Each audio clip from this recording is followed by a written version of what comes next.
Assalamualaikum warahmatullahi wabarakatuh.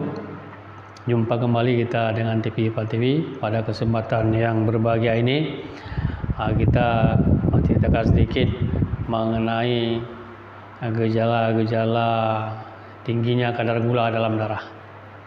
Ini ada 6 kira-kira gejala yang perlu kita antisipasi dalam rangka melaksanakan ibadah puasa.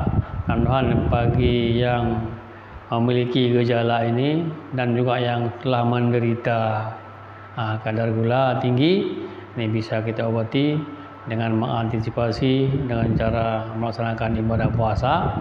Yang penting menjaga saat berbukanya. Yang pertama, buang air kecil. Sering buang air kecil ini karena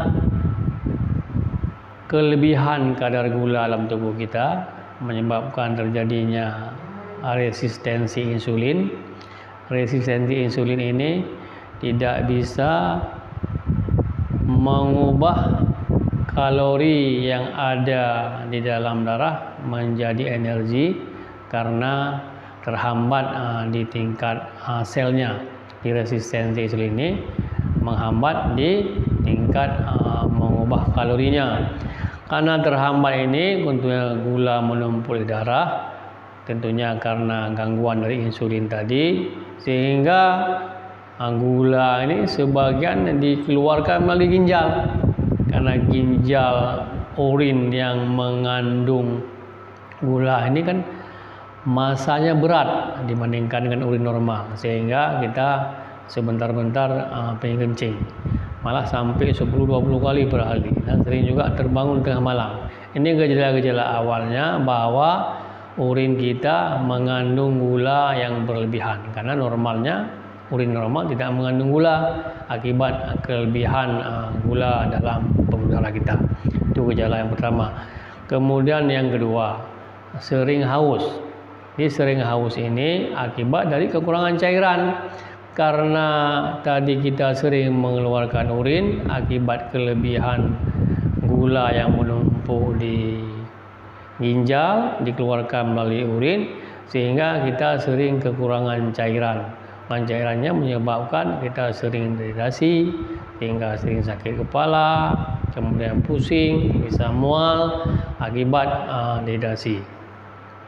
Itu adalah gejala yang kedua. Kemudian yang ketiga, penderita kadar gula tinggi ini sering mengeluhnya berat badannya turun drastis tanpa diet, tanpa mengurangi makanan, makan seperti biasa, berat badan turun. Ini kenapa? Karena gula tidak bisa diubah oleh insulin, sehingga otomatis gula menumpuk darah ini tidak bisa menjadi kalori dan bisa menjadi lemak. Karena penyebab dia kurus ini karena lemaknya tidak ada penyimpanan dari gula. Makannya banyak tapi tidak bisa dikonversi menjadi energi dan lemak.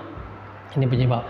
Sehingga makin banyak makan, kemudian keluhan yang lain terus munculan, berat badan makin lama terus sampai terus kering, malah tinggal kulit dengan tulang.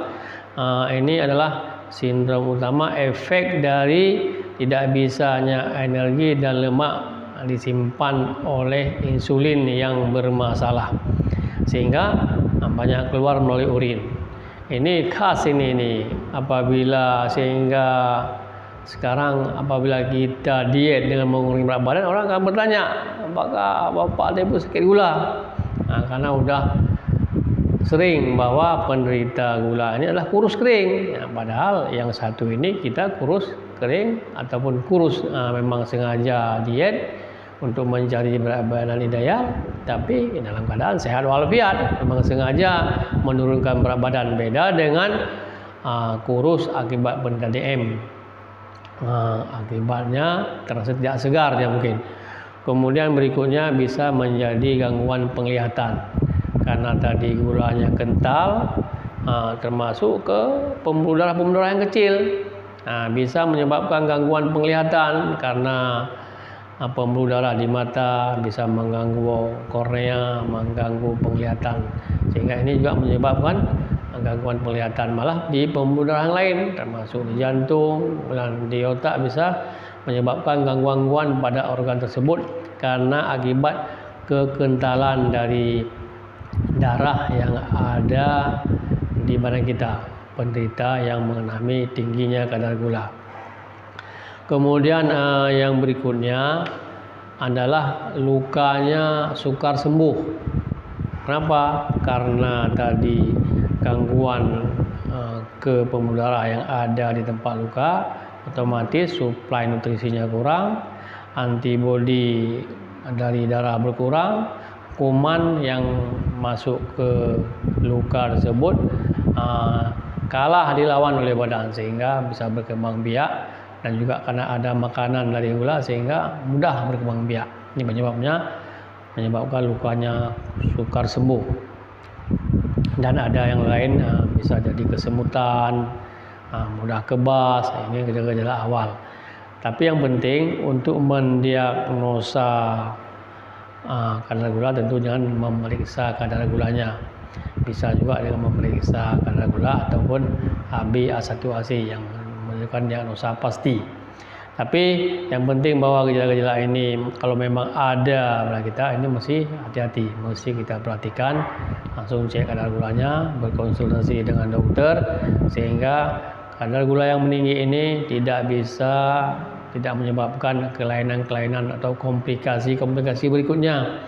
Dengan cara mengatasi, pertama dengan mengurangi diet karbo, kemudian menjalankan olahraga, kemudian bisa dengan melaksanakan puasa, kemudian dengan pengobatan medikamentosa dengan obat anti diabetik.